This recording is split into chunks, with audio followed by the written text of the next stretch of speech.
ආදර මල්වල පාට කියන්නද ඒ වගේ ලස්සන තව නෑ. Hi, welcome back to my YouTube channel. මම හිතුවා ඔයාලත් එක්ක බෙදා ගන්නවා කියලා තව ලස්සන දවසක්. මම හිතන්නේ හැම යුනිවර්සිටි ස්ටුඩන්ට් කෙනෙක්ටම එයාලගේ අවුරුදු 4ක මේ heartful journey එකේ තියෙන ලස්සනම දවසක් තමයි batch photo day කියලා කියන්නේ. ඉතින් මගේ නෙමෙයි එයාගේ ඒ දවස පොඩි වීඩියෝ එකක් හදනවා කියලා මම හිතුවා. එහෙනම් අපි බලමු. හරි ඉතින් එයාගේ තමයි දවස. ඒ වුණාට මමත් ලස්සනට යන්න එපයි. ඒ නිසා කලින් දවසේම ස්කින් කෙයාර් ටිකක් කරලා මම මෙතන මේ කිසිම ප්‍රොඩක්ට් එකක් ප්‍රොමෝට් කරනවා නෙමෙයි. සාමාන්‍යයෙන් ඕනට වඩා දේවල් මූණට ඇප්ලයි කරන්න පුරුදු කරගත්තොත් ක්‍රීම් ಜಾති, සීරම් ಜಾති එක විදිහේ ගොඩාක් ප්‍රොඩක්ට්ස් මූණට අපි පුරුදු කරගත්තොත් අපේ මූණ අපි හිතනටත් වඩා ඉක්මනට වයසට යනවා. ඒ නිසා ඔයාලා පුළුවන් තරම් ස්වභාවික දේවල්ම පාවිච්චි කරන්න. ඒ දේවල් තමයි ඔයාගේ මූණට ගොඩක්ම හොඳ. හැබැයි මම ඉඳලා හිටලා මේ වගේ ෆේස් මාස්ක් එකක් දානවා ළමයි. මොකද නිදි මරනවා, මහන්සි වෙනවා, නිතරම මූණේ කුරුලා යනවා. පිම්පල්ස් වලින් මට යුනිවර්සිටි ගියාට පස්සේ තමයි පිම්පල්ස් වලින් ලොකුම වදේ ආවේ. මගේ කම්මුල් වල තනිකරම පිම්පල්ස් පිරීලා තිබුණ කාලයක්. එතන තිබ්බ ස්ට්‍රෙස් එක නිසාම. ඉතින් මම ෆේස් මාස්ක් එකක් යූස් කරනවා ගොඩක් වෙලාවට මූණ ටිකක් ෆ්‍රෙෂ් ලුක් එකක් ගන්න. ටක් ගාලා අර තිබ්බ ඩල් ලුක් එක නැති වෙලා අලුතෙන් ෆ්‍රෙෂ් ලුක් එකක් එනවා. හිත ඉතින් කොහේ ගියත් අද තියෙන වැඩ ටිකත් කරන්න එපා ළමයි. එළිය හොඳට ඕම වහිනවා සීතලයි. ඒ වුණාට මේ වැඩ ටික ඉවර කළාම නිදාගමු. good morning. අද සන්ඩේ හින්දා මට නිවාඩුයි. උදේවරුේ යන්නේ නැති නිසා වැඩ වගේක් තියෙනවා. ඒ ටිකත් කම්ප්ලීට් කළාම යම්. මට ඩේටා ප්‍රශ්නයක් ආවා. මම ඊයේ හිතාදපු වැඩ වලින් ටිකයි කරගත්තේ නිසා. ඒ ටිකත් අරගෙන මම කලින් ප්ලෑන් කරේ මෙහෙන් එකට විතර යනවා කියලා. හැබැයි දැන් ඊට කලින් බස් එකේ කොහොමද යන්න ඕන ලෑස්ති වෙලා. මොකද යුනිවර්සිටි එකට ගිහින් තමයි ඊටු වැඩ ටික කරන්නේ.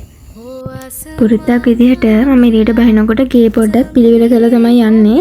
ඉතින් ටට්ටක් කාලා ගේ චුට්ටක් අස් කරලම යනවා කියලා හිතුවා. වැඩ කරන්න ගියාම ගොඩාක් ඩේටා යනවා. ඒ නිසා මං හිතුවා යුනිවර්සිටි එකට ගිහිල්ලාම ඊටු වැඩ ටික කරනවා කියලා. මොකද මේ දවස්වල මගේ ඉන්ටර්න්ෂිප් එකේ අන්තිම මාස කීපෙම යන්නේ. මගේ ප්‍රොජෙක්ට් ඔක්කොම ඉවරයි. ඒ ප්‍රොජෙක්ට් වල මැනුවල්ස් හදන්න දේවල් තමයි දැන් ගොඩක්ම තියෙන්නේ. ඉක්මනට ලෑස්තිත් වුණා යන්න ඕන හින්දා ඒ ඇස්සේ ඔක්කොම වැඩ පැත්තක තියලා මේ තෙමු එකේ ඕඩර් එකක් ඇවිල්ලා ඒක බලනවා මම. ඉවසීම අන්තිම බිඳුවයි හින්දා යන්න කලින් ටක් ගාලා මේ ඔක්කොම කඩලා බැලුවා මොනවද ඇවිත් තියෙන්නේ, හරිම ඕඩර් එක ඇවිල්ලාද කියලා. yes මං බලාපොරොත්තු වෙච්ච එකම ඒ විදිහටම ඇවිල්ලා තිබ්බා. මෙතන තිබ්බ ඇඳුම එක මගේ ඇඟට තියලා මහලා වගේ. හරිම ලස්සනට නීට් එකට ආව ඇඳුමත්. මම දැක්ක මේ ඇඳුම ෂේන් එකේ ලොකු ගානකට තියෙනවා. හැබැයි මම තෙමු එකෙන් ගත්තේ ගොඩාක් අඩු ගානකට. චුට්ටක් පරකුත් වෙනවා. ඒ උනට ඉන්නකො මම ඔයාලට ඇඳුමත් පෙන්නලා යන්න. ඉන්ජිනියරින් ෆීල්ඩ් වල ගෑන් ළමයින්ට ගර්ලි ලුක් එකකට අඳින එක සෑහෙන මිස් වෙනවා. මොකද වර්ක්ෂොප් වල වැඩ කරන නිසා, රොටේටින් පාර්ට් එක වැඩ කරන නිසා, එතකොට කරන්ට් එක මේ හැම දෙයක් එක්කම ගනුදෙනු කරන නිසා ෂූස් දාලා, ඩෙනිම් ඇඳලා, ෂර්ට් යට කරලා තමයි වැඩට යන්නේ. ගිය මාස 6ෙම පාටි එකට, ට්‍රිප් එකකට වගේ ටිකක් ෆැන්සි ලුක් එකකට ඇඳලා අපි ජොබ් එකට යද්දීම අඳින්නේ නැති හින්දා මම මේ වගේ ඇඳුම් ගත්තෙම නැහැ. හැබැයි දැන් යුනිවර්සිටි යන්න ළඟයි.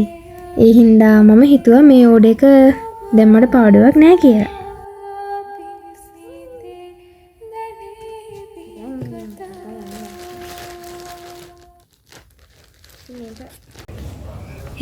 finally I'm here.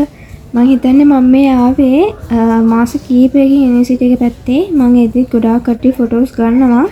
උදේ ඉඳන්ම වැහලා තිබ්බ හින්දා දැන් තමයි කට්ටිය ෆොටෝස් ගන්න පටන් ගන්න තියෙන්නේ. මම මේ තකහණියක් දුවගෙන ආවේ. අපි දෙන්න බැචස් දෙකක ඉන්නේ. ඉතින් එයා සීනියර් බැච් එකේ, මම ජූනියර් බැච් එකේ. අපි දෙන්නටම එකට බැච් ෆොටෝ ඩේ එකක් එන්නේ නැහැ. අනිත් එක තමයි ආය අපේ ග්‍රැජුවේෂන් තියෙන්නේ කැම්පස් එකෙන් පිට. ඉතින් කැම්පස් එකේ ඇතුලේ ෆොටෝස් ගන්න තියෙන එකම දවස බැච් ෆොටෝ ඩේ එක. ඒ හින්දා ආයි ටික කාලෙකින් අපි දෙන්නම යුනිවර්සිටි එක ඇතුලේ ඇත්තෙත් නැහැ. අපි දෙන්න එකට යුනිවර්සිටි එක ඇතුලේ ඉඳපු ටයිම් පීරියඩ් එක දැන් ඉවර වෙන්න යන්නේ. මං හිතුවා අද ලස්සන ෆොටෝස් ටිකක් ගන්න ඕන කියලා. උදේවරුේ අපි දෙන්නටම වැඩ වගේක් තිබ්බ හින්දා ඒ වැඩ ටික කම්ප්ලීට් කළා. 3න් පස්සේ ෆොටෝස් ටික ගන්නවා කියලා හිතුවා. සෑහෙන හොඳ තීරණයක් වුණා. මොකද එදා දවසේ උදේ ඉඳන්ම වැහැලා තිබුණා. උදේ බුකින්ග්ස් දාපු කට්ටියටත් ෆොටෝස් ගන්න පුළුවන්කමක් ලැබිලා නැහැ. සෑහෙන රෂ් එකක් තිබ්බා. ඒ හින්දා 3න් පස්සේ කියන හවස් වරුවේ අපිට කිසි ප්‍රශ්නයක් නැතුව ෆොටෝස් ටික ගන්න පුළුවන් වුණා. අපිට ෆොටෝස් ටික අරන් දුන්නේ මොරා වින්ග්ස්. එයාලගේ සර්විස් එකේ හින්දා මම හිතුවා එයාලගෙනත් මෙතන මෙන්ෂන් කරන්න ඕනේ කියලා. Mora Wings is doing not only batch photo day shoot but also photography for any university event. Okay, and එයාලා මේ අවුරුද්දේ ඉඳන් convocation day photo shoots උත් offer කරනවා. ඒ වගේම UM එකේ විතරක් නෙමෙයි ඒක open වෙනවා හැම university එකටම in all individual couple and group categories. Right? ඉතින් එයාලගේ details උත් මම යට description එකේ දාලා තියෙනවා. ඔයාලගෙත් ලස්සන දවස්වල ෆොටෝස් ටිකක් ඔයාලට ඕන නම් එයාලව contact කරගන්න. ඔයාලා දැන් කල්පනා කරන්න ඇති කොහොමද ෆොටෝස් කියලා. දිගටම වීඩියෝ එක බලන්න. අපි දෙන්න ඉස්කෝලේ හතර ගත්ත දෙන්නේ. අපි දෙන්නගේ යුනිවර්සිටි ලයිෆ් එකම අපි එකට තමයි කම්ප්ලීට් කළේ. තුනා මුණ ගැසුණුදා සඳතලාවේ හදවත් හඬින් ගැයුවා සැදැවේ කුමරී සුපෙම්මල් පෙතිහි නැහුණා විදින්. මම මෙතනදී මගේ චූටි අදහසකුත් ඔයාලත් එක්ක බෙදා ගන්නම්. ගොඩාක් මිනිස්සු කියනවා ඉගෙනගෙන වැඩක් නැහැ. ඒ අවුරුදු ගාන අපරාධේ ඊට වඩා හොඳයි. රට ගියොත් එහෙම නැත්නම් ජොබ් එකක් කරොත් එහෙම කියලා. හැබැයි ඔයාලා මෙහෙම මතක තියාගන්න. අපිට ජීවිතේ හම්බ කරන්න පුළුවන් ආරක්ෂිතම ක්‍රමවේදය තමයි උගත්කම කියලා කියන්නේ. ඒතකොට අපි ඉගෙන ගන්න දෙයකින් හම්බ කරනවා කියන්නේ අපිට සෑහෙන ඒ ආදායම් මාර්ගවල ලොකු සුරක්ෂිතභාවයක් තියෙනවා. ඒ නිසා මම නම් රෙකමන්ඩ් කරන්නේ ඔයාලා ඉගෙන ගන්න. ඔය කියන විදියට රට ගියත් ජොබ් එකක් කරන්න ගියත් එතන ප්‍රොමෝෂන් ගන්න උඩ ලොකු සැලරි එකකට යන්න අනිවාර්යයෙන්ම ඉගෙන ගන්න වෙනවා. දවසින් දවස තමන් ගාව තියෙන නොලෙජ් එක තව ඉම්ප්‍රූව් වෙන තරමට තමයි අපි ගාවට මුදල් එන්නේ. ඒ නිසා ඉගෙනීම කියන්නේ කොහේ ගියත් ඔයාලට කරන්නම වෙන දෙයක්. දැන් ඔයාලා කමෙන්ට් දානවනේ අයියා මොකද්ද කරන්නේ කියලා. මෙයා කරන්නේ computer science engineering ඒ කියන්නේ CSE degree එක. The end of the journey. මොනවද ඔයාලට කියන්න තියෙන කට්ටියට? නේ කියන්න මේ කට්ටියට කියන්නේ. ඔයාගේ සාර්ථකත්වයේ රහස මොකක්ද? සාර්ථකත්වයේ මේ පිරිනමය හරි නරකයි. මෙයා කියන්නේ නෑ එයාගේ සාර්ථකත්වයේ රහස මොකක්ද කියලා. එහෙම නෙමෙයි. ඇත්තටම එයා මට වඩා සෑහෙන ස්ටෙප් ගොඩකින් ඉස්සරහින් ඉන්න කෙනෙක්. මම දැක්ක එයාගේ අවුරුදු 4 පුරාටම එයා ලොකු මහන්සියක් වෙන්නේ නැතුව හැබැයි රිසල්ට්ස් ගත්තා. කියන්නේ මම තරම් එයා දේවල් වලට මහන්සි වුණේ නැහැ.